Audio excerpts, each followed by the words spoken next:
एक बार कक्षा 10 की हिंदी शिक्षिका अपने छात्र को मुहावरे सिखा रही थी।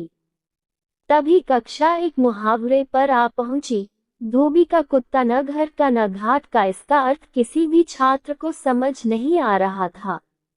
इसीलिए अपने छात्र को और अच्छी तरह से समझाने के लिए शिक्षिका ने अपने छात्र को एक कहानी के रूप में उदाहरण देना उचित समझा।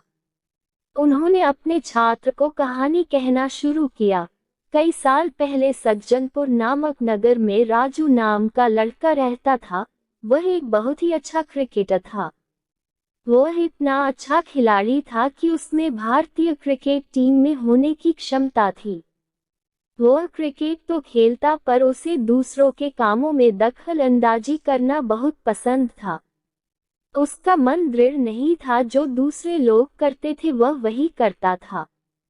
यह देखकर उसकी मां ने उसे समझाने की बहुत कोशिश की कि यह आदत उसे जीवन में कितनी भारी पड़ सकती है, पर वह नहीं समझा। समय बीतता गया और उसका अपने काम के बजाय दूसरों के काम में दखल अंदाजी करने की आदत ज्यादा हो गई। जब भी उससे क्रिकेट का अभ्यास होता था तभी उसके दूसरे दोस्तों को अलग खेलों का अभ्यास रहता था। उसका मन चंचल होने के कारण वह क्रिकेट के अभ्यास के लिए नहीं जाता था, बल्कि दूसरे दोस्तों के साथ अन्य अलग अलग खेल खेलने जाता था। उसकी यह आदत उसका आगे बहुत ही भारी पड़ी।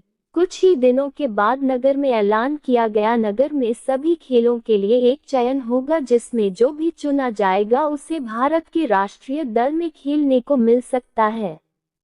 सभी यह सुनकर बहुत ही खुश हुए और वही दिन से सभी अपने खेल में चुनने के लिए जी जान से मेहनत करने लगे। सभी के पास सिर्फ 2 दिन थे। राजू ने भी अपना अभ्यास शुरू किया, पर पिछले कुछ दिनों से अपने खेल के अभ्यास में जाने की बजाय दूसरों के खेल के अभ्यास में जाने के कारण उसने अपने शानदार फॉर्म खो दिया था। 2 दिन के बाद चयन का समय आया। राजू ने खूब कोशिश की, पर अभ्यास की कमी के कारण वह अपना शानदार प्रदर्शन नहीं दिखा पाया और उसका चयन नहीं हुआ।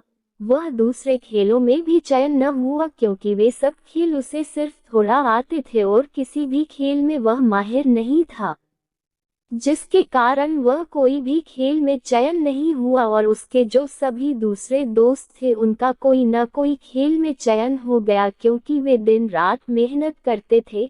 अंत में राजू को अपने सिर पर हाथ रखकर बैठना पड़ा और वह धोबी के कुत्ते की तरह बन गया, जो न घर का होता है न घाट का। इसी तरह इस कहानी के माध्यम से सभी बच्चों को इस मुहावरे का मतलब पता चल गया।